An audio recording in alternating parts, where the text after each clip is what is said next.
नमस्कार, स्वागत है आपका और मैं हूं आपके साथ लता। मोदी कैबिनेट से जुड़ी इस वक्त की बड़ी खबर आपको बता रहे हैं। जहां मोदी कैबिनेट के विस्तार को लेकर अब दिल्ली में हलचल तेज होने लगी और इसी कड़ी में आपको बता दें कि आज सुबह एक बार फिर से तमाम बीजेपी के संभावित चेहरों ने पीएम नरेंद्र मोदी से मुलाकात की है और इस दौरान मुलाकात के दौरान गृह मंत्री अमित शाह के साथ जेपी नड्डा भी इस खास मुलाकात में शामिल रहे। साथ ही साथ आपको बड़ा अपडेट देते हुए ये बताते चले कि आज शाम को मोदी कैबिनेट में 20 नए चेहरों को शामिल किया जाएगा, जिसमें साफ तौर पर पुराने और नए मंत्रियों को मिलाकर लगभग 33 मंत्री आज मोदी कैबिनेट में शपथ लेने वाले हैं। जी हां, और इसके अलावा मंत्रिमंडल में महिलाओं का भी खास ध्यान रखा गया है, जिसमें मोदी कैबिनेट के अब मंत्रिमंडल में 11 महिलाओं को शामिल किया गया है। तो वहीं आपको यह भी बताते चले कि मोदी कैबिनेट के विस्तार से पहले एक और नया मंत्रालय भी बनाया गया है, जिसमें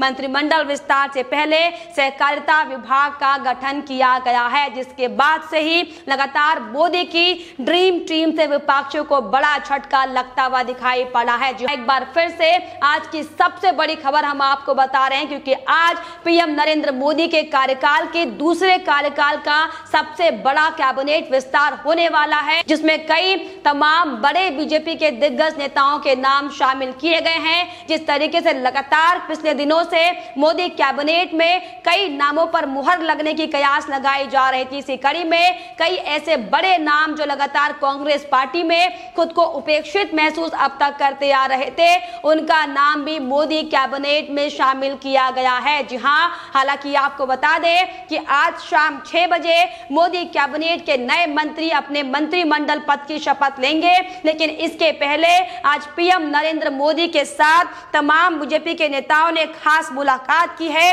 जिसमें पीएम आवास पर आपको बता दें कि अमित शाह से लेकर जेपी नड्डा भी इस बैठक में मौजूद थे, जिसमें मीनाक्षी लेखी, सर्बानंद सोनोवाल, पुरुषोत्तम रूपाला, निशित प्रामाणिक, आरसीपी सिंह, पशुपति पारस, ये तमाम बड़े नाम जिन्होंने आज पीएम नरेंद्र मोदी से मुलाकात की है। और इस मुलाकात के बाद से लगभग ये कयास लगाए जा रहे हैं कि ये तमाम नाम लगभग संभावित माने जा रहे हैं, जिनका नाम अब मोदी मंत्रिमंडल में यानी कि जो विस्तार आज शाम को होने वाला है, इसमें साफ तौर पर स्पष्ट माने गए हैं। जी हां, और यही बड़ी वजह है कि लगातार अब अलग अलग राज्यों से दिल्ली तक दौड़ धूप जारी है, क्योंकि जिस तरीके से हमने आपको बताया था कि अलग अलग प्रदेशों से प्रतिनिधित्व करने के लिए अलग अलग नेताओं को मोदी कैबिनेट में जगह दी जाएगी, क्योंकि जिस तरीके से आगामी विधानसभा चुनाव अलग अलग राज्यों में है, उन्हीं को लेकर एक खास रणनीति बनाने के लिए और विशेष तौर पर उत्तर प्रदेश में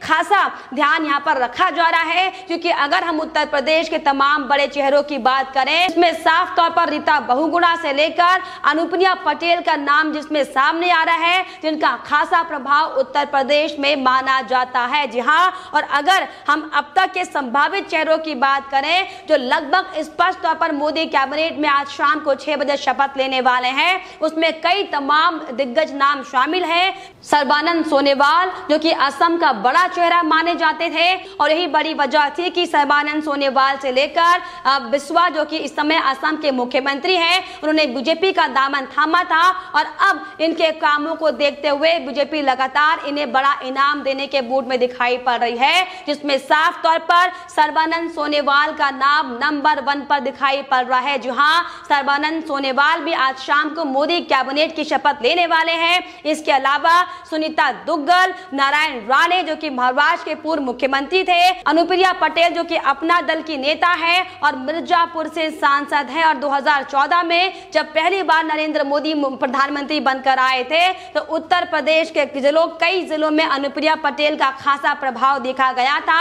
और यही बड़ी वजह मानी जा रही है कि उत्तर प्रदेश को खासतौर पर ध्यान में रखते हुए उत्तर प्रदेश के बड़े चेहरों को भी मोदी कैबिनेट में जगह, मोदी कैबिनेट में तवज्जो दी जा रही है। जी हां, इसके अलावा ज्योतिरादित्य सिंधिया जो कि कांग्रेस के दिग्गज नेता कहे जाते थे, लेकिन किस तरीके से बार बार अपनी पार्टी में अपमानित उन्हें होना पड़ा था, जिसके कारण ज्योतिरादित्य सिंधिया ने कांग्रेस पार्टी का दामन छोड़कर बीजेपी का दामन थामा था। और अब जिस तरीके से ज्योतिरादित्य सिंधिया धरातल पर जाकर जो लगातार काम करते आ रहे थे, इसको लेकर बड़ा इनाम मोदी कैबिनेट में उन्हें भी मिलने वाला है। और इसके अलावा पशुपति पारस जो कि लोक जनशक्ति पार्टी के नेता हैं, उनका भी नाम मोदी कैबिनेट में साफ तौर पर मुहर लगती दिखाई पड़ रही है। जी हाँ, इसके अलावा हिना गावित और उत्तराखंड की अगर हम बात करें, जहां पर लगातार राजनीतिक वार छिड़ा हुआ है, एक के बाद एक तमाम मुख्यमंत्री हालांकि बदल रहे हैं, लेकिन अब उन हालातों को भी सुधारने के लिए और उस पर उत्तराखंड पर बड़ी कमान करने के लिए, क्योंकि उत्तराखंड में भी आगामी 2022 में चुनाव होने वाले हैं और इसको मद्देनजर रखते हुए आपको बताते चले कि बीजेपी का बड़ा चेहरा अजय भट्ट की भी मोदी कैबिनेट में शामिल होने की संभावनाएं जताई जा रही हैं। साथ ही साथ मीनाक्षी लेखी, भूपेंद्र यादव, शांतनु ठाकुर, प्रीतम मुंडे, शोभा करंदलाजे, आरसीपी सिंह, विनोद सोनकर, अश्विनी वैष्णव और पंकज चौधरी, इसके अलावा टीएमसी के पहले दमदार चेहरे माने जाते थे जो कि निश्चित प्रमाणिक, इनका भी नाम साफ तौर पर मोदी कैबिनेट में मुहर इनके नाम पर लग चुकी है। तो साफ तौर पर निश्चित हो चुका है कि अब ये तमाम ऐसे नाम हैं जो आज शाम को 6 बजे मोदी कैबिनेट की शपथ लेने वाले हैं, जिसके बाद एक नया रंग रूप मोदी कैबिनेट का तैयार होगा, जो दुगनी तेजी के साथ, दुगने दमखम के साथ एक बार फिर से अलग अलग राज्यों से लेकर देश का विकास करने के लिए अपना योगदान देंगे। हालांकि इसके अलावा आपको ये भी बताते चले कि मोदी कैबिनेट के विस्तार से पहले एक और नया मंत्रिमंडल भी बनाया गया है, जिसमें साफ तौर पर आपको बता दें कि सहकारिता विभाग का गठन किया गया है। जहां सरकार ने सहकार से समृद्धि लक्ष्य के तहत ऐसा निर्णय लिया है, सहकारिता आंदोलन को मजबूत करने के लिए एक अलग से प्रशासनिक, कानूनी और नीतिगत ढांचा उपलब्ध इसके तहत करवाया जाएगा और सरकारी मंत्रालय सहकारिता के लिए कारोबार को आसान बनाएगा। जहां और सभी राज्यों में सहकारी समितियों का भी विकास किया जाएगा। तो साफ तौर पर बड़े ऐलान हालांकि मोदी सरकार के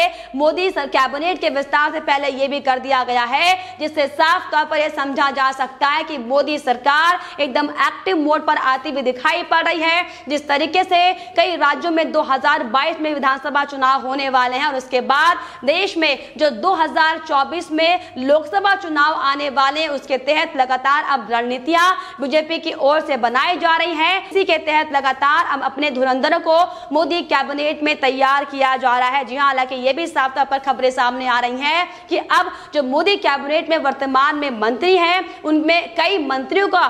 परफॉर्मेंस के आधार पर उनका प्रमोशन भी होना निश्चित है। उसमें जी किशन रेड्डी से लेकर अनुराग ठाकुर का नाम साफ तौर पर सामने हालांकि आया है। वहीं इसके अलावा आपको बताते चले कि अब तक हालांकि 22 मंत्री के पद इसमें खाली थे और अब 2 और नए मंत्रियों ने भी अपने पद से इस्तीफा दिया है, जिसमें संतोष गंगवार और रमेश पोखरियाल को भी शिक्षा मंत्री के पद से हटा दिया गया है कि रमेश पोखरियाल को स्वास्थ्य का हवाला देते हुए पद से हटाया गया है। लेकिन अब ऐसे में 2 ये नए जो पद हैं वो खाली हो चुके हैं, जिसमें साफ तौर पर कयास लगाए जा रहे हैं कि अब जो संभावित चेहरे हमने आपको बताए थे, उनमें से किसी एक को इन बड़े प्रभारों की जिम्मेदारी मिल सकती है। जी हाँ, तो वाकई ये आज की सबसे बड़ी खबर है, क्योंकि लगातार सुबह से ही सबकी निगाहें दिल्ली पर टिकी हुई हैं और किस तरीके से पीएम आवास के बाहर जमावड़ा नेताओं का लगा हुआ है वो हम सब आपको लगातार दिखा रहे हैं और कैसे अलग अलग राज्यों के मंत्री पीएम नरेंद्र मोदी से लेकर अमित शाह और जेपी नड्डा से मुलाकात करते हुए दिखाई पड़ रहे हैं। हालांकि कल यानी कि मंगलवार को भी अमित शाह के साथ इन तमाम दिग्गजों की खास बैठक की गई थी, जिसमें साफ तौर पर मोदी कैबिनेट के विस्तार को से संबंधित कई मुद्दों पर चर्चा की गई थी। तो साफ तौर पर आपको बताते चले कि बड़ा कैबिनेट विस्तार अब ये होने वाला है, जिसमें साफ तौर पर दलित और पिछड़ों को प्राथमिकता देने की बात साफ तौर पर की गई है और ऐसे में राज्य में प्रशासनिक और राजनीतिक अनुभव वाले नेताओं को तवज्जो दी जाएगी। जी हां, और खास तौर पर आपको बताते चले कि मोदी कैबिनेट जो सबसे बड़ा विस्तार अब तक है, क्योंकि इससे पहले 2014 में भी मोदी सरकार ने केंद्र सरकार के तहत अपना काम किया था, लेकिन मोदी सरकार के दूसरे कार्यकाल का सबसे बड़ा मोदी कैबिनेट मंत्रिमंडल विस्तार माना जा रहा है, क्योंकि इसके पहले इतना बड़ा विस्तार अब तक नहीं हुआ था और यही बड़ी वजह है कि लगातार अब मोदी मंत्रिमंडल के विस्तार विस्तार को लेकर सबकी निगाहें इसमें टिकी हुई है। जी हां, हालांकि आपको बताते चले कि अब मोदी मंत्रिमंडल में 18 पूर्व राज्य मंत्रियों के भी नाम इसमें शामिल होने की बात सामने आ रही है, जिसमें से कैबिनेट में एक सिख, एक ईसाई, एक मुस्लिम और 2 बौद्ध समाज के लोगों को भी इसमें तवज्जो दी जाएगी, क्योंकि जिस तरीके से लगातार धर्म और जाति के नाम पर राजनीति करने का आरोप तमाम विपक्षी पार्टियां लगाती हैं, ये उनके मुंह पर करारा तमाचा है, क्योंकि साफ तौर पर मोदी सरकार सिर्फ और सिर्फ नेताओं के काम पर विश्वास रखती है और यही बड़ी वजह है कि काम के आधार पर, नेताओं के परफॉर्मेंस के आधार पर अब नेताओं को, मंत्रियों को मंत्रिमंडल का बंटवारा किया जाएगा। लेकिन जिस तरीके से तमाम विपक्षी पार्टी सिर्फ और सिर्फ अपनी राजनीति चमकाने के लिए और मोदी सरकार के खिलाफ लोगों को भ्रम फैलाने के लिए तमाम तरह की बातें करती हुई दिखाई पड़ी थी। लेकिन आपको बताते चले कि अब 5 कैबिनेट में 24 ओबीसी मंत्री होंगे। इसके अलावा 3 कैबिनेट समेत 8 अनुसूचित जनजाति के लोगों को यहाँ पर जगह दी जाएगी। तो साथ ही साथ इस तरीके से लगातार बड़े बड़े चेहरों को यहाँ पर प्राथमिकता देने की बात जो की जा रही है, ये साफ तौर पर स्पष्ट माना जा रहा है कि अब बेहद ही दमखम के साथ एक बार फिर से नया मोदी मंत्रिमंडल बनकर तैयार होगा, जो बेहद ही संजीदगी के साथ, बेहद दमखम के साथ देश के विकास में काम करेगा, जिसका नतीजा आने वाले विधानसभा चुनाव और लोकसभा चुनाव में साफ तौर पर देखने को मिलने वाला है। लेकिन फिलहाल इस पर आपकी क्या राय है, हमें कमेंट बॉक्स में जरूर लिखिएगा। साथ ही साथ हमारे चैनल को सब्सक्राइब करना भी ना भूलें।